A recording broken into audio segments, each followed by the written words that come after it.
Hello, babes, and welcome to Coffee and Tequila, the show for people who love stories and love storytelling. We do a morning show on Mondays and a late show on Fridays. The head movement. I don't know. I was trying to bring some energy into it. Welcome. It's Monday morning, everybody. Welcome. Hope you have your coffee if you're listening to us on the ride to work or whatever. Yeah, today's It's going to be a Monday. great start to the week, guys. Great start to the week. It's going to be a good day, good Monday for you. You're going to get all the good things today. The week is going to be fantastic. It's going to be a Good nice, vibes. easy week, and you're going to make it to the weekend like that. It's going to be nothing. And first off, I'm Alastair. Oh, and I'm Zach. We always want to do that, but we never do it. And if you are listening to this or you're watching this, because You're so organized. we're man. also doing this on the AZB bonus feature channel if you guys want a visual medium of this. Yes. But we're also available on Spotify and Apple Podcasts and Podbean. So please leave us a 5 stars or however stars you want. I think 5 is the best. 5-star rating, a little comment, something, just a little easy something. That really does help us, and it really does push our podcast. Like, if you're watching share, us, subscribe. Yeah, if you're watching us, make sure you leave a like and you leave a comment. That also really helps us, puts us in the algorithm. And yeah, just share it if you enjoy the episode. This is just going to be like an easy little table talk episode. So we were supposed to be doing today. I think we promised you guys Amityville horror, fact or fiction, hoax or real life.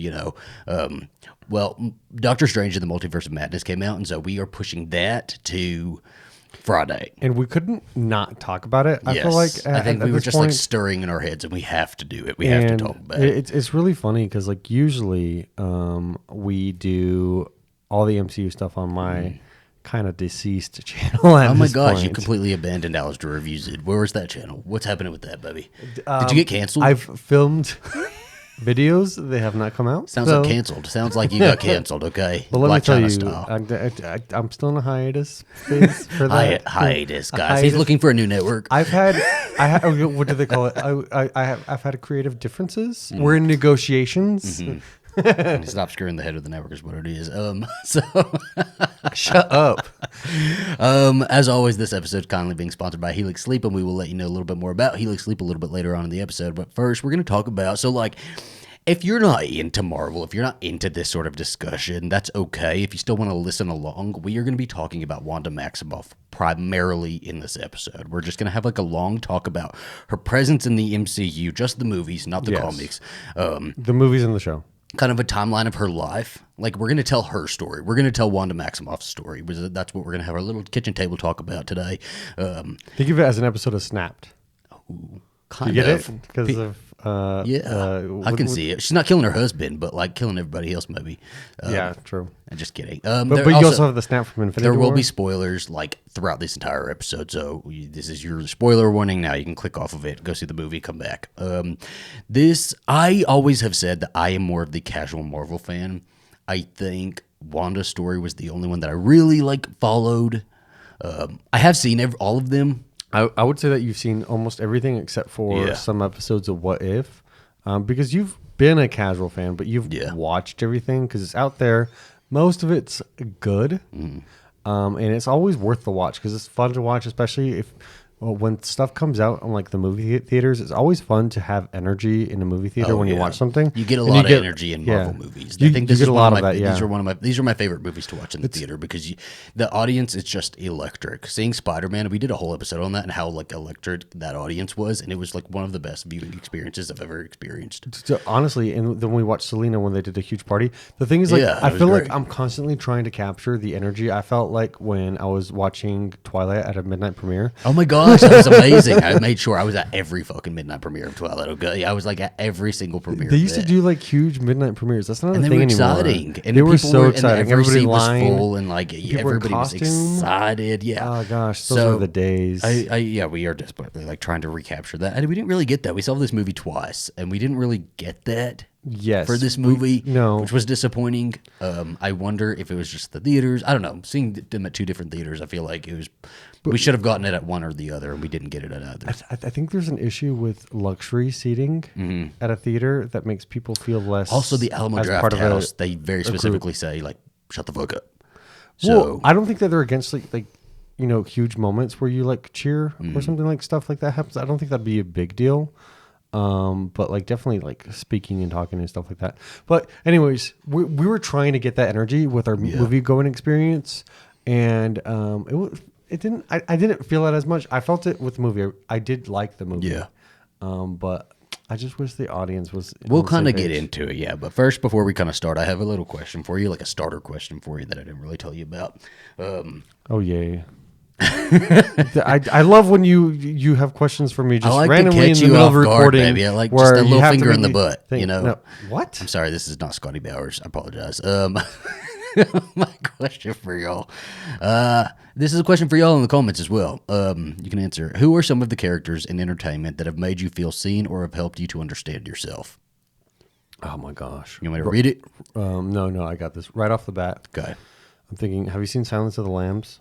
You really? Oh, Hannibal Lecter. Yeah, that's you. Yeah, I could see you and him. No, actually, so I was about to say you as well. Son of a bitch, I'm Clarice. No, but in actuality, so I think we talked about this at some point because I know I made notes about this. I mean, we talk about it all the time. This is literally what we bonded over. Maybe it was our first one where we talked about the gays seeing ourselves like in our first episode of the season where we talked about representation. Oh, that's true. Yeah, we did do that. We did a whole episode on that. So I would say for the most part, so like Buffy as a series, I see myself in that because it's normal kids during the day or adults, and then at night they're vampire hunters. There's people that are like normal, but they're also like different. And I think as a queer person, I definitely identify with that. And then like I'll identify with some ships. Like it's weird to say Bucky. No, that tracks. I would see you as more like you don't identify with Steve Rogers. No, it's just I don't. You like our Steve Rogers though. I don't like to be compared to other blonde men. He hates being compared. Especially to blonde men. I don't like it. But I think more recently I've felt seen in the Netflix Heartstopper. Oh really? Series. Which one? The rugby guy. The rugby guy? Yeah. I could see that. Yeah. So. He's kind of a golden retriever boyfriend. So do you think you're a golden retriever boyfriend? I do not. Or golden retriever husband? Oh yeah, I'm a husband. Yeah, I do not. I think I'm more of a border collie. You can be whatever dog you want, baby. Yeah, I guess. But no, like it's fun because like you and I both watched that, and I think we cried a little bit because it's like we're finally getting some like good representation. Yeah, it's nice. Well, so I never really like. I didn't really connect like a queer myself as a queer, my identity as a queer person and the relation to different characters in different like movies and TV shows until I was in my adult years.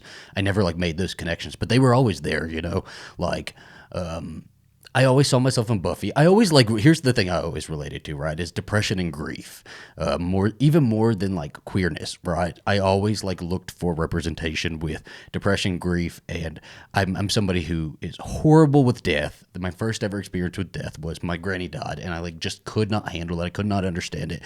And I remember the episode of The Body with Anya doing her monologue about like Joyce just being gone, like that sent me, and that was like one of my first experiences with like a character that I like really grabbed onto and I resonated with. And I remember when my granny died, I just thought about that scene over and over and over again, and I like watched it over, and I was just like make myself cry. I just like sit there. Now you're crying, buddy. Here comes. Well, I just think of her saying on cue. She's like she's never gonna have a juice again. Yes, and that's like, and that was it. Just hit so hard for me because that's what I was thinking is like my granny. I was like, I just talked to my granny just sent me a message on MySpace. I'll never message her on MySpace again. I'll never call her again. She'll never send me a birthday present. I'll never send her a card, like things like that. And then Buffy's just full of stuff like that, Buffy is just, and then when Buffy goes through depression herself, when I was going through like my first real bout of like depression that I did not understand, it was Buffy season 6 for me, and I like totally saw her, and I didn't die and get resurrected, but like the feeling was like that. I was like, I feel that. Yeah, I feel that emptiness. I feel that she's just like feeling like not sad, but she's just feeling like, wow, there's nothing, a hollow shell inside, it's. And the thing is like people criticize that series a lot just because of her depression, but the thing is like it was excellent character writing right there, right? Actually having her go through she died, she went to heaven. Yeah. Spoiler alert for people. But she came back, and that's traumatic. Yeah, absolutely. And I think that so like Buffy as a series is full of things like that. So I've always been able to relate to Buffy and just bunch of different ways. And again, I didn't even start looking at my own queer identity until my adult years and seeing that in there. But that was always there. Laurie Strode is a character I've always like found such a strength in, and I couldn't explain it as a child, but I always found such strength in it. And there's a picture when Halloween 2018 was coming out and they were doing all the press and they did an Entertainment Weekly spread. My favorite picture ever of Laurie Strode is a picture of Jamie Lee Curtis holding Laurie Strode's head and like kissing her on the forehead. And they did like, Photoshop of like the two characters, or like her and her character interacting. And she's basically like comforting her character, and like her character had been through trauma. And like, it just like hit me, right? It's always trauma healing is that the things that I relate to the most. It's interesting because that picture it is definitely, so we will be talking about some Multiverse of Madness spoilers in this episode. Mm-hmm. But what I'm talking about, the scene specifically that I'm talking about is actually in the trailer too, but where you have that was like a mirror image. I thought exactly of that when that scene came up in Multiverse of Madness, and like Wanda like giving herself that sort of like catharsis and like saying it's okay, and like I don't know, it's just that moment of like I never really ever felt like I had anybody who came up to me and just really was like, it's okay. You'll be okay. You know what? It's okay. You're comfort. It's okay. It's going to be okay. I'm sorry that I'm not you telling it to yourself. No, I just wanted to see myself, my own face doing it. No, but like growing up, like going through like really traumatic situations and events, and like, how do you deal with that? I watched movies and TV. I was covering Multiverse of Madness on Slayer Fest, actually. My buddy Ian's podcast. He has a Buffy and Marvel podcast, and we were talking about Multiverse of Madness on it, and there was another guest, and he didn't say anything. It wasn't in a shitty way, right? There was Tom Lank, and at the end, we were kind of giving our rankings, and he said, I was going to give my ranking, and I was like, I don't even know if I can rank it yet. I think I need to digest it a little bit more, and he's like, well, just, you either like the movie or you don't, and then we kind of went into like a little discussion about like characters, and he's like, well, they're not real characters, and that really got me on. And like, again, he wasn't in a shitty way, but that really got me on a train of like thinking about these characters, and I've been thinking about it all day today, and I'm like, I get it. They're not real. Like Buffy's, I even yelled at it, like in a jokey way, but I yelled at him, like, you're going to tell me, Tom Lank, Buffy Summers ain't fucking real? And he's like, she's not real. It was just like chaos. But hold on. But it was real to me. It was real to me. The thing is, but like, that's what we have characters for. That's what we have this entertainment for, is to pull. And like, these characters mean something to us, right? So like, when we're talking about Wanda means something to me. I know she's not real. I know this is not a real world. I know, like, I have to live in the real world and stuff like that. But something that just gives me strength is seeing characters that I can relate to and that are going through situations where I'm like, in my own way, I relate to that. I see her. I see that emotion. I get it. And that's a character for me that really does it. And so I've been thinking about that all day, and I'm like, yeah, that's what characters are for, man. It's interesting because like we did cover all of WandaVision on my Alastair Reviews channel. If y'all want to watch WandaVision and watch our coverage, I think it's some of the best coverage we've done, actually. But, people really liked it when we did that. And I really, really enjoyed it. I felt like I was part of something. But one thing that I really identified with Wanda was with, honestly, TV. She escaped through the TV, and I think that as a young gay boy, I did the same thing. Exactly. Perfect. Maybe not exactly with the same sitcoms and stuff. Maybe it was more like Buffy, Charmed, The OC. But that's what so many people do. Just like even outside of even with queer people, with straight people, with like everybody, that's why movies and TV shows are a thing. It's because we relate to them. We see ourselves in them. We go on these journeys with them, and we get attached, and sometimes we just want to escape, and that's fine, but then sometimes like we really take something from it, and those are characters that stick with you. So we're going to go through one of our favorite characters, Wanda Maximoff. We're going to go through her whole history in the MCU, just the movies, again, kind of give you a timeline, so if you don't know anything about her, you can just like listen to her story. We're going to talk about her story a little bit, and then we're going to kind of give our thoughts on her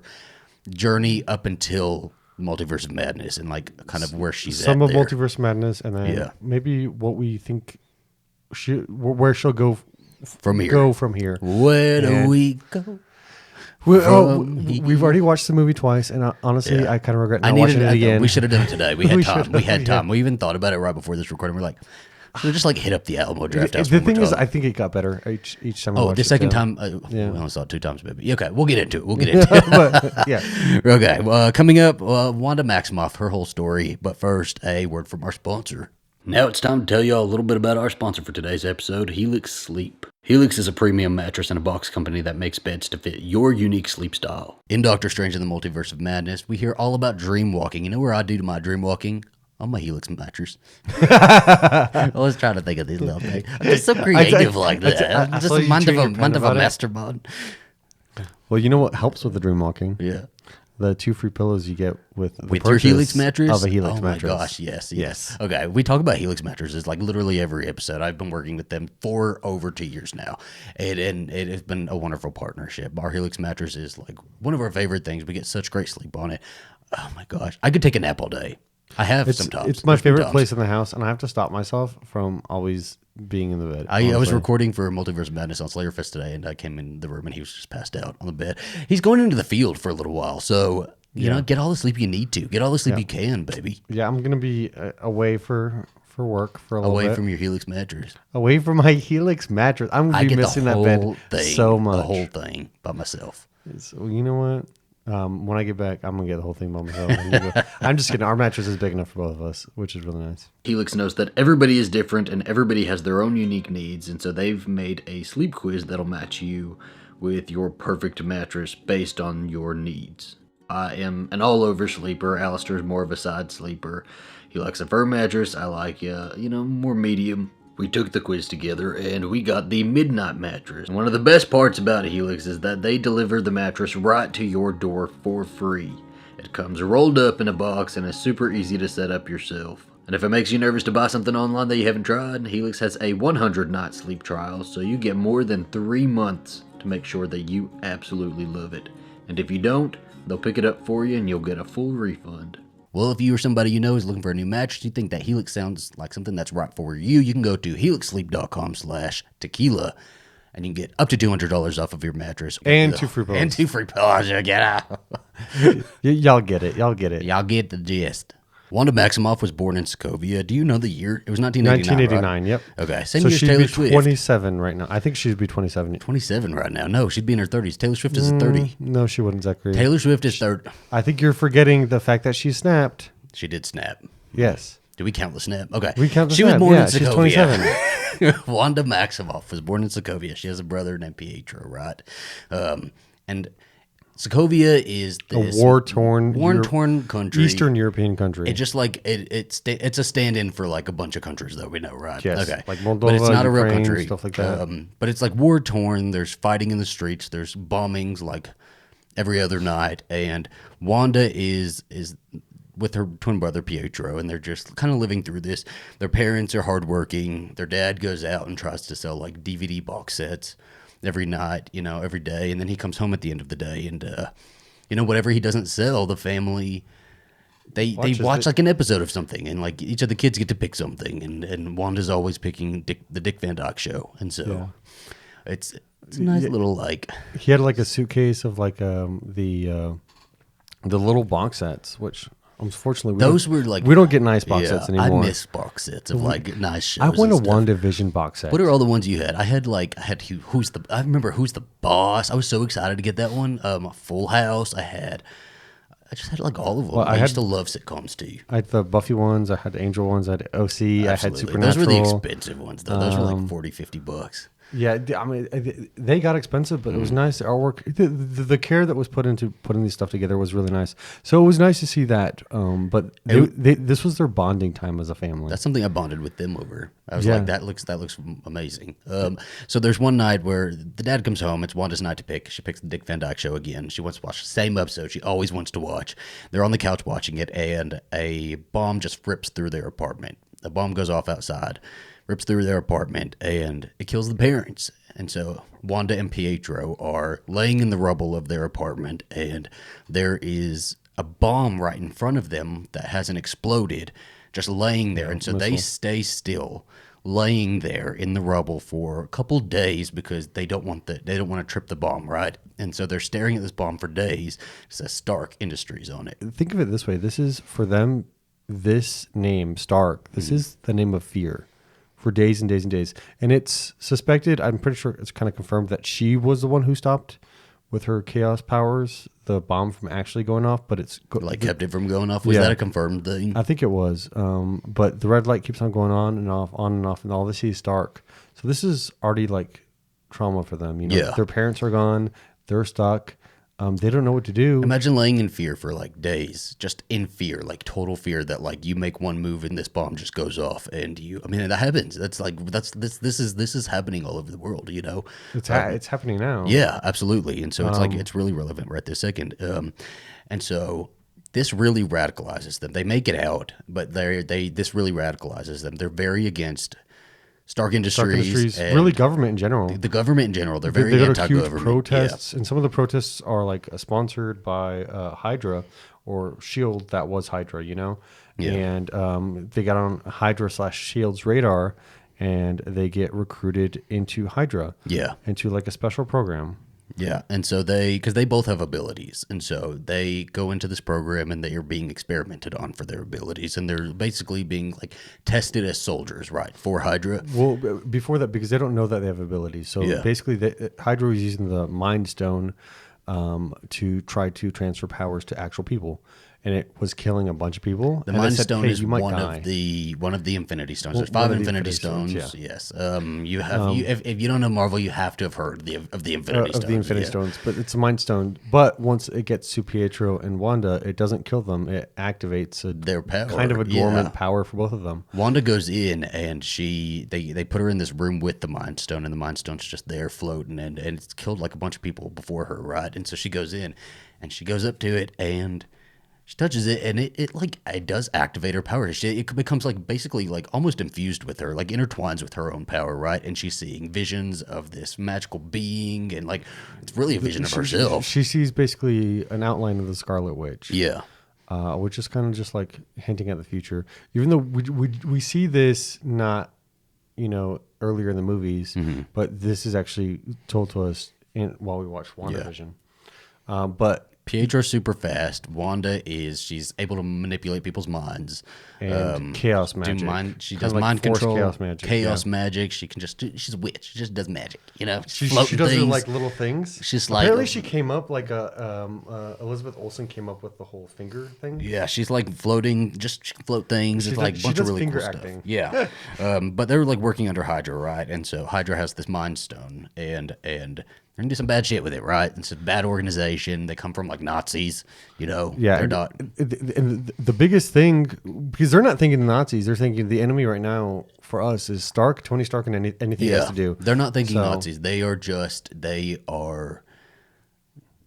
easily manipulated, right? Because of their past, they're easily manipulated, and like which side they're supposed to be fighting on. But they believe in something. They believe in fighting for their home, and they're pissed. Their parents were killed, and the last thing they saw was Stark Industries.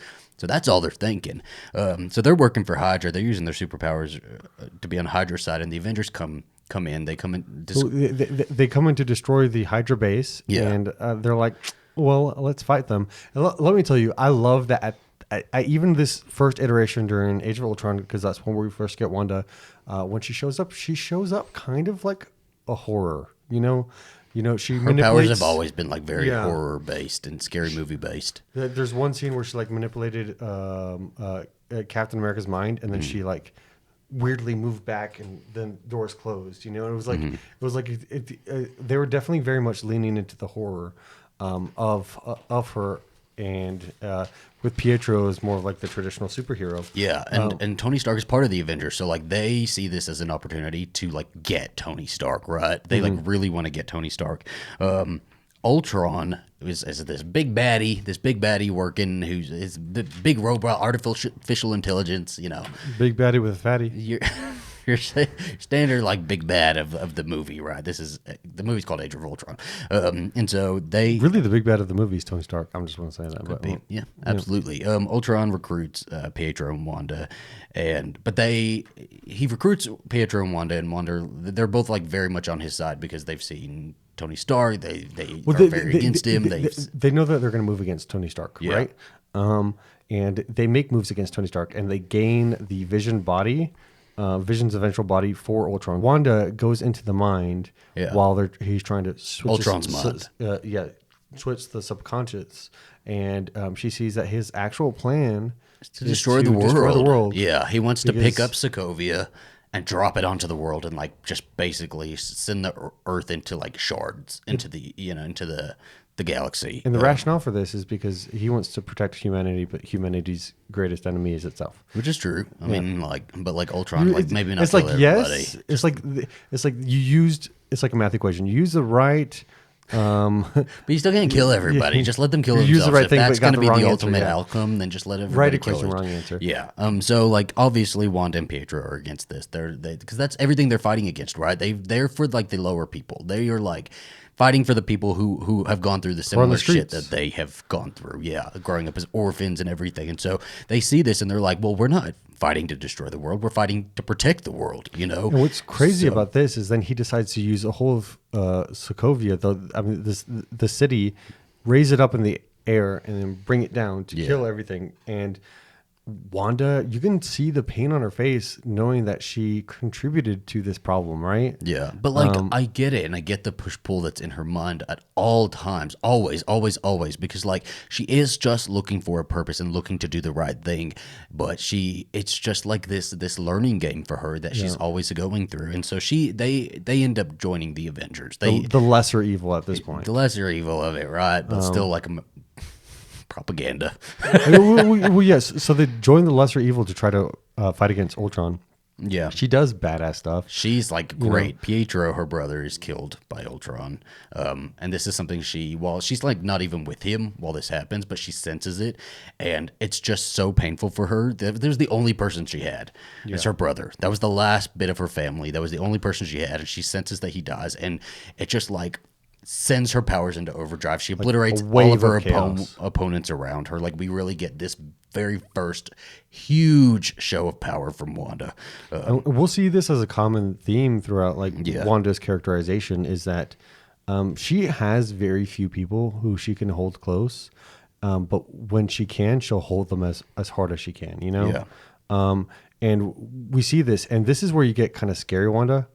And she goes and she takes down Ultron. And they defeat Ultron. Vision saves Wanda. So Vision saves Wanda, and like because Vision now is they've given Vision his own like thing. He's not Ultron now. He's not Ultron's body. He's just Vision. He's got the Mind Stone on his forehead and all that. And so he saves Wanda, and that kind of starts their little bond.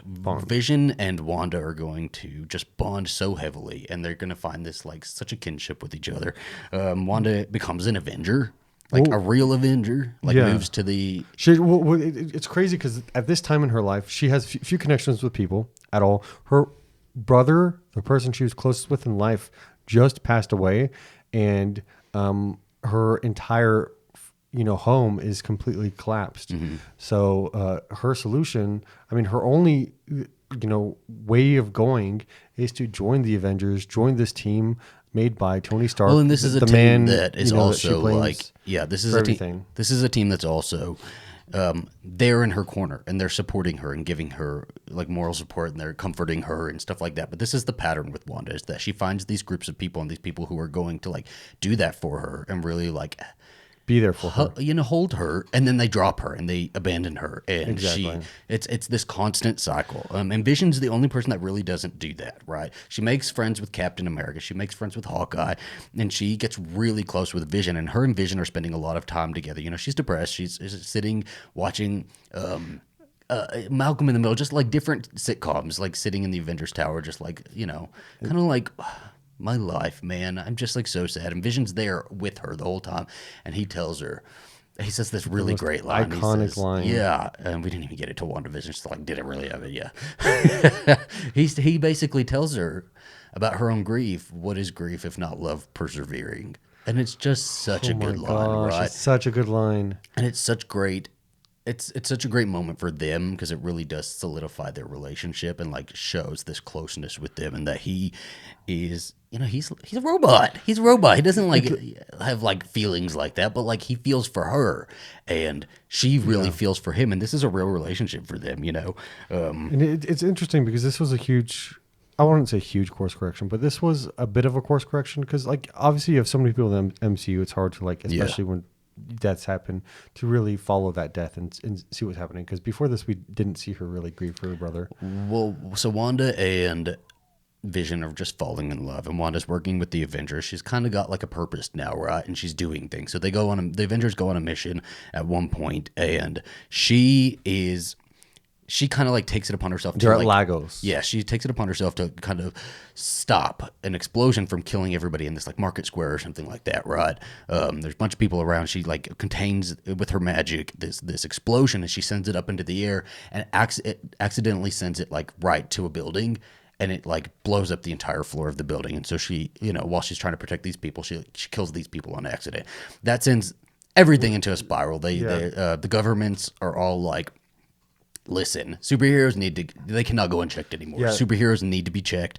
We have to have checks and balances, all of that. So this triggers a huge kind of an anti-superhero wave. This triggers a huge issue with the MCU as a whole that they hadn't really addressed before, but Age of Ultron became like a huge thing for them to be able to address. What do you do with these super beings where if they make mistakes, or if they fight a battle, it has huge consequences. Because people die. Economically, financially, for people. And people were dying. And so the Sokovia Accords became a thing where if you were a superpowered individual or an individual that could, like Black Widow or Hawkeye, who had abilities on par with superheroes, they had to sign the Sokovia Accords, which I disagree. I don't think it's a checks and balances. I think it's more of a checks. Okay. Because politicians would have to get together to activate these super beings, for national or really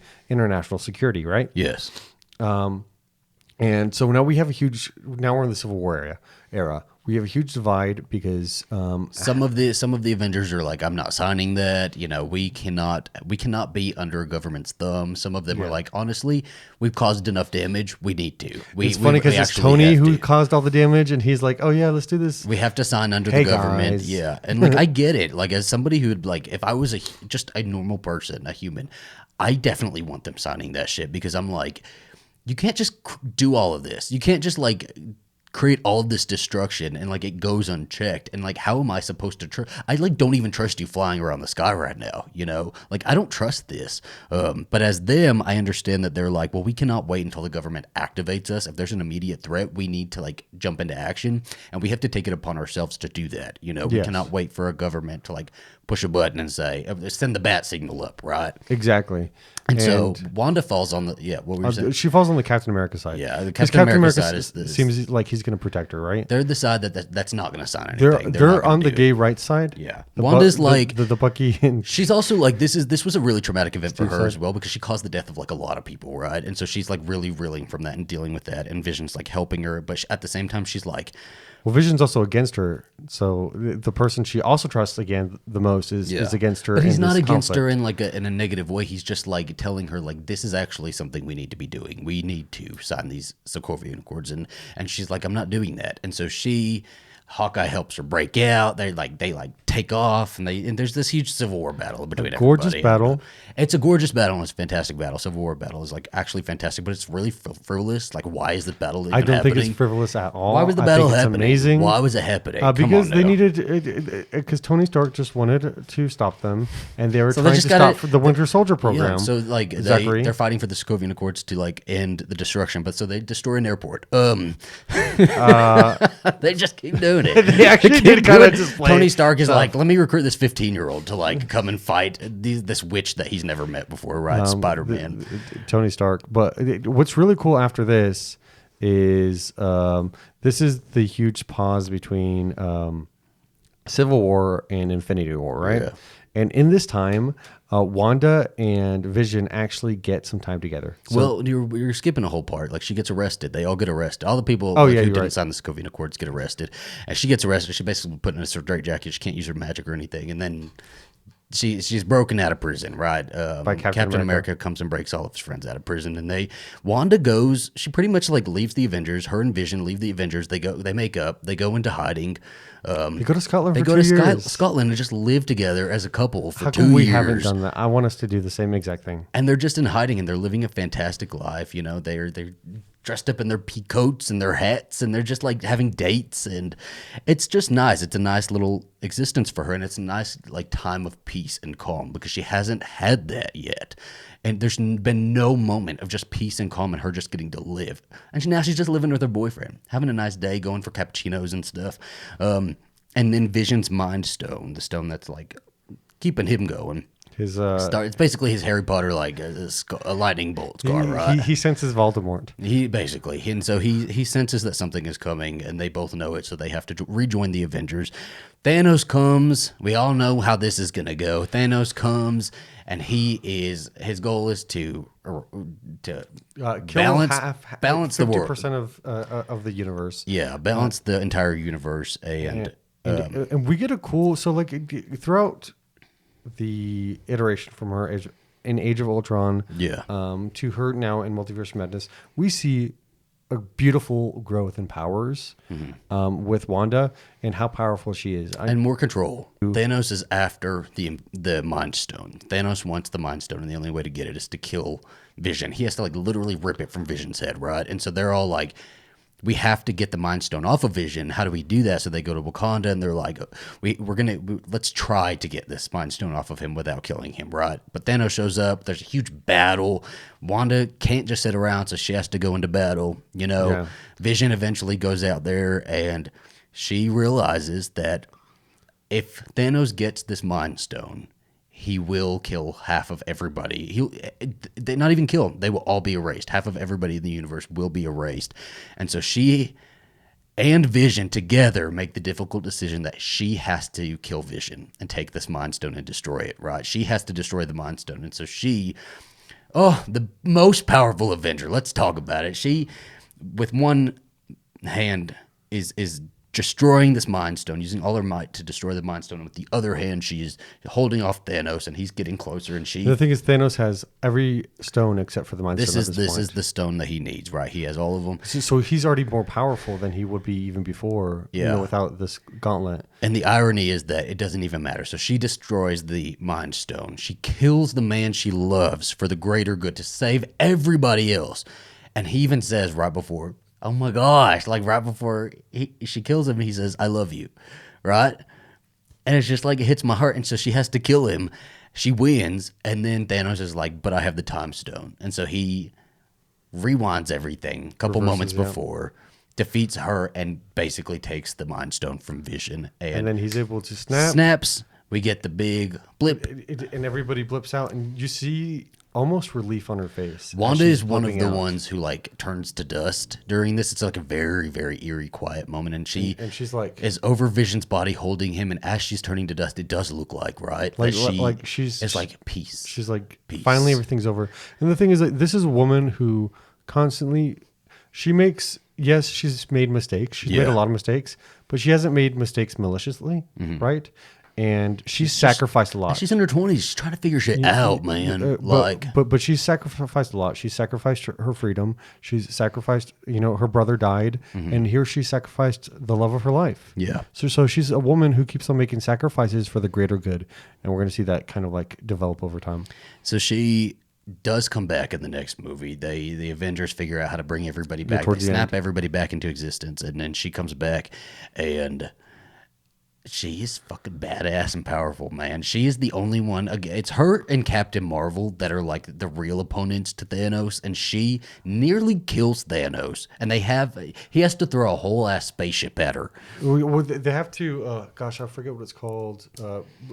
Blitz. They have to blitz the area for her to stop. And the thing is, she goes up to him. He doesn't recognize her because he's Thanos really from a different kind of timeline. Yeah. But she's like, you took everything from me. This is rage. And he's like, I don't even know you. But she's like... And I love when she gets angry. Honestly, I love when she gets angry. It's her catharsis. She's like, she is getting her revenge, and she deserves her damn revenge. So Wanda is really integral in this final battle against Thanos. They defeat Thanos finally, but where does that leave her? This is where, like, originally the Avengers were her friends, you know. They gave her comfort. They acted like they were her friends and all of that. But then after this battle, she's by herself and none of them are helping her. There's nobody who's coming to give her comfort, to give her a little bit of therapy. Like, she's lost the man she loves. She's lost everybody. Her brother, her parents, helped save the world, killed people, and like is still reeling from that. And so she goes to Sword. She goes to Sword and just wants Vision's body. She wants to bury Vision, you know. She wants to bury the man she loves, and that's all she wants, and that's just like it. And it's really devastating because she like shows up in this like, it's not a bad car, but it's like, it's just a normal car, and it's like so dull, and everything, her life is just so dull, you know. And she shows up and she wants just Vision's body. She just asked for it, and they take her back to show it to her, and it's been pulled apart because they're like, this is government property. He's made of vibranium. Like, we're going to turn him into something. Oh my gosh. She goes the director's down, just an asshole. She goes down and she like has this moment where she's with his body and she says, and she like rubs her hand over his face and she's like, I can't feel you. Because that was the thing between them, is like she was always telling him, I can, or he was like, you know, you can always feel me. Like, you'll always feel me. And like, she just can't feel him anymore. And it's this loss, this grief, this just like immeasurable loss, you know? And well, who's there to help her? Nobody. So she takes off to Fairview. There's what is it? Westview. Westview. Sorry, you're talking Fairview. Desperate Housewives. Exactly. She's one of the new Desperate Housewives. And Vision has bought them a plot of land that he was going to build a house on for them, and it's like marked with a heart. And she goes to this plot of land, parks her car there, and it's like so depressing watching her like little car show up there and her getting out and just seeing this plot of land. She just collapses, and all of her grief leading up to this at this point just comes out. And it's all of this power that she can't control and just comes out. And it's very much like how when Pietro died and she collapsed and then her but power in such came a out. bigger way, But, because yeah. like now we're just like stacking on stacks on stacks on stacks of grief, right? And so she creates a hex. This is what they call it, a hex, and it's like covering the entire town, and it turns the entire town into a sitcom, basically a sitcom for her. And like every episode is like a new decade, you know. We start in the 50s, 60s, 70s, 80s. And it's a world where she gets Vision back. Yeah, she creates this for herself. She creates the reality that she wants, because like in her grief, she creates all of this. She creates a life with Vision, and like neither of the he doesn't, because he's not real, right? This is not the real Vision. Real. He was real to me. No, but he's real. I mean, it's chaos magic, so whatever she makes is real. But it has so to, that was like, Vision. He's real only if he's like, he's only real in the hex. Yes. So, but he like doesn't remember anything. He doesn't remember like any of the battle against Thanos or anything like that. He's just there for her, and she creates these children for herself and for Vision. Tommy and Billy, and they queer icons. They literally have this like perfect life and perfect family, right? But at the same time, she is enslaving everybody that was already in the town, and they're all just like side characters too. They're all very ungrateful, honestly. They're all supporting characters and guest stars in her show, right? This is her show. But secretly, she had another guest star called Agatha, who was a witch that was kind of like investigating the area. She sensed this chaos magic and was like, "What is that?" She shows up, and it's this like it's the villain to Wanda, and she basically tells Wanda like, "You're the Scarlet Witch." That's like a big deal. Like the Scarlet Witch is like in the Darkhold. This is a legend. She walks her through like a whole therapy session. She basically tells her who she is, and she's like, you're a legend, you know? You're not supposed to be real, and your magic is chaos magic. She lets Wanda, because Wanda hasn't really like known what she is. She knows she's a witch, but she like, what is this magic? Like, what is she supposed to do? What is she supposed to do with this? And she's and like, it gives her a little bit of like, by the way, I know who you are because I got this book that tells me it's called the Darkhold. It gives her it was also an Agents of S.H.I.E.L.D., but that's fine because it's still canonic. It gives her these answers that she's always been searching for, you know? And at the end of it all, like, this is WandaVision, by the way. You have to watch WandaVision. It's such an excellent exploration of grief. Yes. And it's such a beautiful oh my show. gosh, so beautiful, so beautiful. But by the end, she like realizes she cannot enslave these people. She has to like take down the hex. And again, this is her making another sacrifice, her own happiness. She's having to sacrifice her own happiness again for everybody. And I know she like did it. She did it. But like she is still going to sacrifice her own happiness. She's going to sacrifice her children and her husband for everybody else to take this hex down, because once she takes this hex down, like, these people don't exist outside of this hex. Her children and her husband do not exist. And so she, as the hex is coming down, she walks home with them, with her kids and her husband hand in hand. Her and her husband, her and Vision, tuck the kids into bed. And this moment in the episode, like, I hate goodbyes. I hate goodbyes like this, and like finality. This like goes back into my sense of loss, and just the knowing that they both have that, like, the hex is coming. Once it reaches them, everything's going to go away. It ceases to exist, and it's just her, and she's alone again. But the thing is, like, it was very emotional when she put their kids to bed, and they knew it was going to be the last time. But then it got even more emotional when she's like with Vision. She's with Vision, and they're just embracing each other and talking. We found each other again. It stands to be said that something like this. That we'll find each other again. We'll see each other again. We'll meet again. See each other again. And she has to let them go. And then she flies away, right? She like flies away because it's like loss. It is just such loss. She flies away all costumed. Gorgeous costume. She looks gorgeous. Her hair's amazing. So, props to the costumer. And that kind of brings us to Multiverse of Madness. Okay, so she goes away and she starts, because she has this Darkhold now, right? She like has discovered who she is. The Darkhold is like basically the Book of the Damned. It's like this witchy book, and she is going through it and like studying it and all of that. And we kind of leave off there, and now we're picking. Oh my God, we were waiting all year for this. Where is Wanda? Well, they also pushed this a lot. So now that we're talking about it, let's talk about it. Let me say, so we did. Oh gosh, we watched the Scarlet Witch and the Multiverse of Magic. That's how we're gonna call it. That's how it's gonna call it. And I just found out because somebody commented something. Multiverse of Magic, MOM spells it's mom. Multiverse of Madness, baby. Oh, Madness. Sorry. Multiverse Alastair's of Madness. Alternative X. Multiverse of Madness spells mom, and it came out Mother's Day weekend. I don't know if let's just give a couple of the great lines that we get in this. I'm not a monster. I'm a mother. Very true. We also get you are. We'll get into it. Okay, so like the first time we see this is a Doctor Strange movie, and I think this is where I disappointed myself.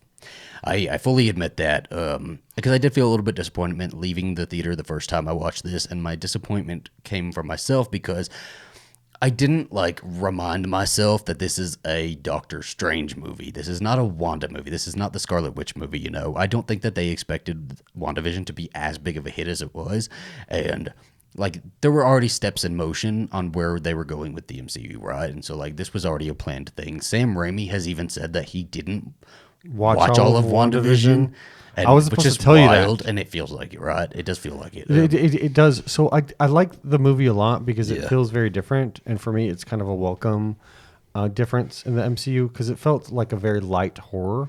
Yeah. Because there's a lot of horror elements of it. PG-13 horror movie. And let me tell you, Wanda is I think at this point, my favorite villain. My favorite and as a villain, horror person. We see her and she's immediately a villain. So there's the girl, America Chavez, who can pass through the multiverse, right? The multiverse is just... She punches holes in the multiverse. The multiverse is like every reality is a new reality, and there's, if I wanted a reality where I have pink hair, there's one out there, A reality where you have hot dogs as fingers. Yes, there's a reality out there. Jamie Lee Curtis loves that one. She never stops posting about it. But there's a reality out there where Wanda has her kids, and her kids are real. She didn't have to create them with the hex, that she just has these kids. And so she is desperate to get to that reality, and America Chavez is the only one that can do that. I don't know why this is. Some of the rules in this movie, I am so confused by. It seems like none of the rules really matter. None of them carry much weight. But America Chavez is the one that can... America Chavez, I don't know. She seemed more, I'm just going to interject. She seemed more of like a tool than an actual character to me. And she was like unwritten. It just didn't work for me, and I don't think I'm sorry. I don't think the acting worked for me either. Mm-hmm. I'm not sure if it was a script or it was the actor or if it was a combination of both. But I don't think it worked. It just didn't work. But so Wanda's whole goal is to get America Chavez and basically kill her and take her powers. So that she can go through the multiverse. Because she can right now dream walk when she goes to sleep, or like when she is reading the Darkhold, she can like basically get into the mind of somebody else, but she's not living that. She's not living that reality. She's just basically seeing through somebody else's eyes. And that's a way to also go through the multiverse, but she wants to like live in this. So like her goal is to get to one of these realities where she has her children, and she's going to basically replace the mom that's already there. Like she's going to replace herself that's already there. She was like, when Doctor Strange asked her that, she was like, for a second, she was like, yeah, I guess that's what I'm gonna do. She's like, I don't know about that, but like, I'm probably gonna do that. I'm probably just gonna tell the other Wanda. Okay, it's like you didn't have to bring up this fact until it happened. So somebody's after America Chavez, and they don't really know who it is. And so Doctor Strange shows up to see Wanda. This is the first time, by the way, any of these fucking Avengers are coming to see her, is when they need something from her. When they need help. She's been through this whole traumatic, and they all know about it. There's no way none of them know about this. And they're like, we thought you were fine. You were okay. You were fine. Okay. So and he shows up, and she's like, I know you want to talk about Westview, and he's like, actually, no, like, don't be so self-absorbed. This is actually, I want to talk about right my now. problems, This is a not Doctor your problems. Strange movie, not a Wanda movie. And so basically, he tells her that like somebody's after America, and she's the one that's after America. That's the big reveal, is that like she's the one going after America. And she's just like, she was trying to act like she wasn't, but then she's not very good at lying. So she is. She tells him her whole plan. She's very straightforward about it too. She's like, I'm going to take her power, and it's one person. Like she's not. And she's like, hey, I'm being completely reasonable right now. Yeah. You don't want to see me be unreasonable. You don't want me to turn it up to 100 because you cannot take this heat, Doctor Strange. Yeah. And basically, so the whole movie is like everybody treating Wanda like she's this hysterical woman who is, just unreasonable. She is, what is grief? A woman, she's just being emotional. She's just being an emotional woman. What's interesting is that she even puts she has a really good line where she says, I don't think it's fair that you're able to do basically whatever you want. But she says, you break the rules and you're the hero. I break them and I'm the enemy. Yeah. That doesn't seem fair. And she's absolutely right. And the movie basically makes a point of saying, yep, she's right. Yes, because you made a really good point. That in all of the multiverse iterations of Doctor Strange, we've seen him evil to a point, right? Doctor Strange is always evil. He's always like an asshole in every other reality. And she's always a really good person. This is the only reality where she's like really doing some evil shit. And she is the villain. And this was absolutely where she was headed, Mm-hmm. After everything, this is really where she was headed. It just feels like we jumped straight into it. Steps. We skipped like a whole, because they try to make the point of like the Darkhold, because she's been opening the Darkhold so much and like really like playing with it that it's taking over her. She's been influenced in a dark way, and it's tapped into her darkness and turned her into a really evil person.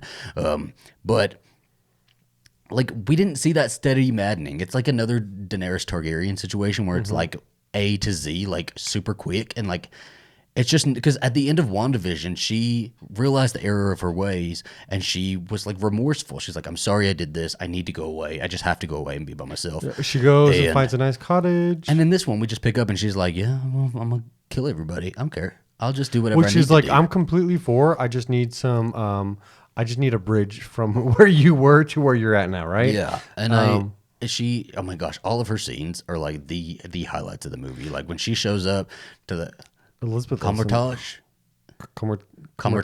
Yeah. Comertage. She shows up to that. She's like ready to like, because she's like telling them just hand her over, and I won't kill anybody else. But they don't do it, so she kills everybody. And the moral of the story is, if you stand in her way, she's going to take you down. Mm-hmm. And the thing that let me just tell you, Elizabeth Olsen acted her heart out in this. Yeah. And I felt every single like word that she said. And I was completely behind everything that she said. And I have seen comparisons in terms of like Doctor Strange is a hugely powerful sorcerer, and Wanda is a hugely powerful witch, right? But whereas Doctor Strange can be evil, he's also like weirdly clinical about it because he's a surgeon. Like everything he approaches unemotionally, just like you would approach like surgery or anything like he's in the just medical profession. He's just a shitbag, and he's a horrible person. Wanda, on the other hand, she's had all these emotional connections and all these traumatic events, so she approaches things with like a emotion and connection. Yeah. And so in a way, they both are like opposites of each other like that. And I'm not saying that she's like not the villain, right? Like we're rooting for the villain because it's a movie, and I can just do that. I don't care. Talk to the wall. But we're not saying she's not doing bad things. She's doing like really bad things, right? These are not things that she should be doing. But like at the same time, she's really being painted. This is where I have the biggest problem in this movie. She's just being painted as this hysterical woman who like has no reason to just other than just being hysterical and being emotional, has no reason to like be this evil. And she, it's like everybody's like, you're crazy. They're like, your kids were What fake? is wrong with you? Why are you being so crazy? And she's like, my kids are freaking real. And nobody's acknowledging her trauma. Nobody's acknowledging like anything. Nobody's acknowledging that nobody showed up for her, that nobody, in this other reality, we go to another reality and we have the Illuminati, which is like their version of the Avengers, and she is in that reality. She lives in that reality with her kids. She's happy, and in that reality, the fucking people she probably was fighting alongside probably came to her and like helped her go through grief because Vision's not there. So what I'm assuming is that Vision died in that reality too. And that they probably helped her and they helped her through it. And they said, hey, we're here for you. Where are all of her friends? Where are her friends? Where is Hawkeye? Where is Captain America? Where's anybody? Especially after this fight against Thanos, they should have all been rallying around her. They should have been rallying around each other and helping each other out, right? But nobody was there. Then Westview happens, and nobody fucking shows up for her then either. And it's like you're literally being abandoned in your own grief. You're being left alone in your own grief. What is that grief going to turn into, right? Like, and are we really going to blame her for it like manifesting in a really negative way and her just like seeking some sort of solace? All she wants is her damn kids, right? She even shows up to this big tower and realizes that she's supposed to like rule the world or something. And she's like, I'm supposed to be ruling all of this. And that's not even what I want. I'm supposed to rule the universe, the multiverse. And I don't even want that. I want my kids. And like nobody's like understanding this, and we go through this entire movie and everybody's just painting her as this evil person, but like we're like constantly giving Doctor Strange this pass, and we're like, you're somebody who, even people who stumble can get back up, right? He's just somebody who stumbled. No, Doctor Strange is just an asshole and a bad person in every other world, every single world. He's just a bad person.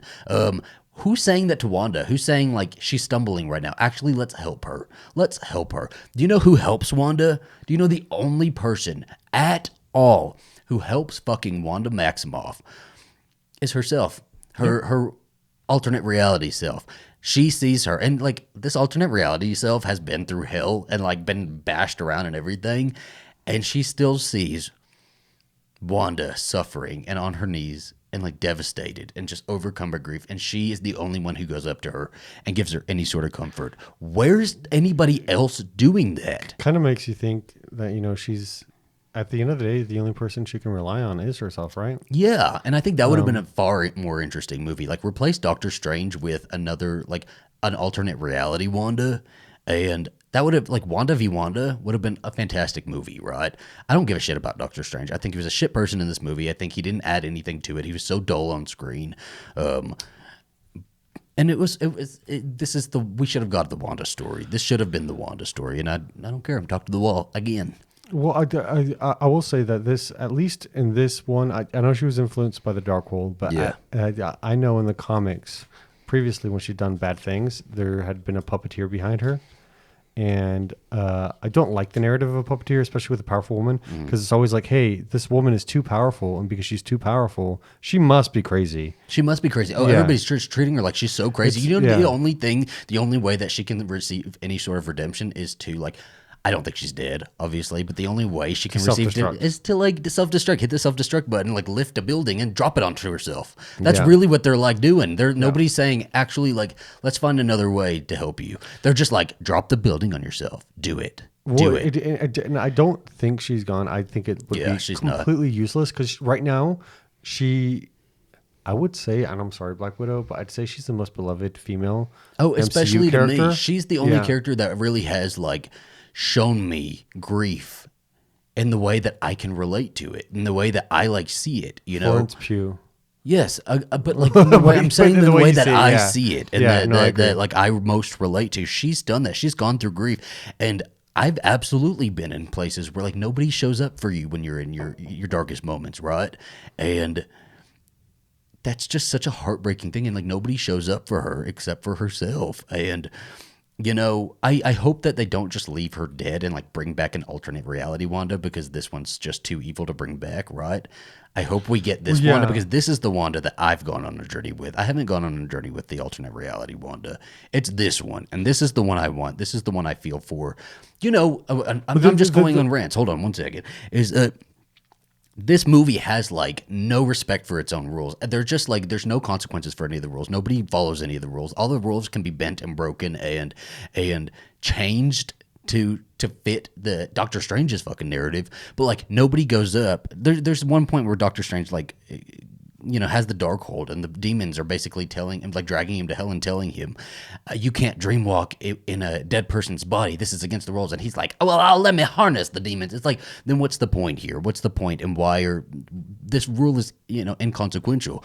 And if all of the rules in this movie are so inconsequential, then how come nobody can go to Wanda and say, how about instead of killing America Chavez, we give you kids? We like figure out this together and figure this out, and like let's help you, let's give you something, let's give you a little bit of happiness, because we end this movie and Wanda has still not found happiness again, has found no happiness, and I'm pissed about it. I'm just pissed. I love the movie, by the way. I did love the movie, especially on the second watch. It's a good movie. It's very Sam Raimi, and I love that. All of that, all the horror stuff is really great, but like Wanda, I want more for her. Which I'm hoping that we get. So, yeah. I mean, at this point, we're talking about the future for Wanda, right? And so, well, I'm hoping, I don't want another WandaVision. I think WandaVision is unique. It needs to be its own story. Yeah. If you're going to do another show, make it the Scarlet Witch, right? Another one where we get to explore her over time. Or we would get a movie. Mm-hmm. And I whatever we get next with her, I want it to end with her getting Vision back, because we know there's a white Vision floating out. Where was he? Where was he? There's a Vision somewhere in this world. Where is he? Yeah, there's goodness. So there's a Vision somewhere, and in the comics, she breaks apart the multiverse, and she kind of like her kids. So she kills all mutants, right? Yeah. And her kids get reincarnated as other kids, and they don't know who they are. But eventually they find out who they are, Yeah. And we've seen a lot of teases for Young Avenger stuff. But at this point, I think it'd be cool for the next, whatever story iteration it is for Wanda, that specifically pointed at her, or at least as pointed at her as this one was. Because this was basically 50% Wanda. I know it was a Doctor Strange movie. They probably made it even more Wanda after WandaVision came in. But I'm hoping that whatever end of the iteration is, she gets Vision and she gets the two kids. And then she, if she wants to, she can play the superhero part without so much trauma. Just like give her some happiness, man. Out of any of them, she deserves happiness. Like she did. And you know what? Who else? Black Widow deserved happiness. Bucky deserved happiness. We're talking about the women right now, okay? The women. I feel like Bucky counts. She was literally given a forced hysterectomy, right? And like her body was used for to be a freaking weapon. The Black Widow was, and like her whole life. Yeah. She's like, in the MCU couldn't even treat her. What was that? I don't know. But MCU couldn't even treat her like. It's just like the MCU is just. I'm not happy with the way the women are being treated in this. It's the same thing because of the Black Widow movie, and we love the Black Widow movie. Yeah. I know a lot of people don't like it. We watched that thing 3 times, but we watched it, we loved it, and she was happy in it. But we all know that it was like a prequel to her death. Yeah, and it's nice that she got some closure, family wise, but. Just do better, because like this is the Wanda story. This Doctor Strange in the Multiverse of Madness is the same way they're always treating the fucking women. The women are always hysterical. They're always like riding on a dragon, just burning everybody down for no fucking reason, and we just go from A to Z and really don't know how she got there. Something got her there, right? I'm over it. I'm over it. We saw this beautiful exploration of grief, and we just fucking threw that away. And the thing that kills me for this is that we could have had like an olive branch with the end credit scene.